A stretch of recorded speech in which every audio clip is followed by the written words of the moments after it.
bahay kubo kahit munti ang halaman doon ay sari-sari. Wala akong singkamas, pero meron akong kamatis. Meron din akong talong. Nakapate. Joke lang. Singkamas at talong, sigarilyas at mani. Uy, tubo naman kayo dyan.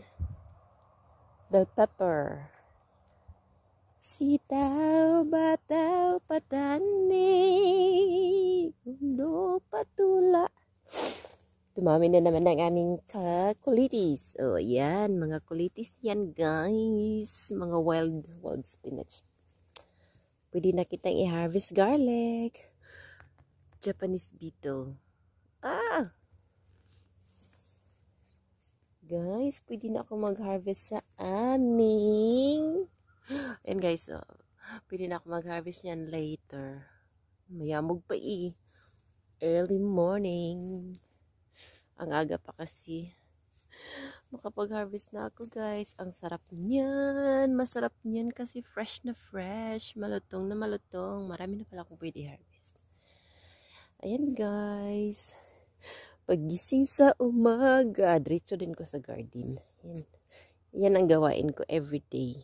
Kasi I love my garden. I love our garden pala. Not mine. It's me and my hubby. So, ito guys, ang dami-dami naming hindi naman to namin maubos. Naming cukes. Kumapit ka lang. So, ito na siya guys.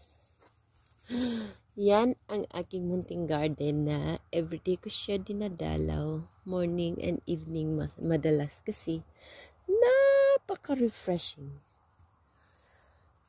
So, ayun.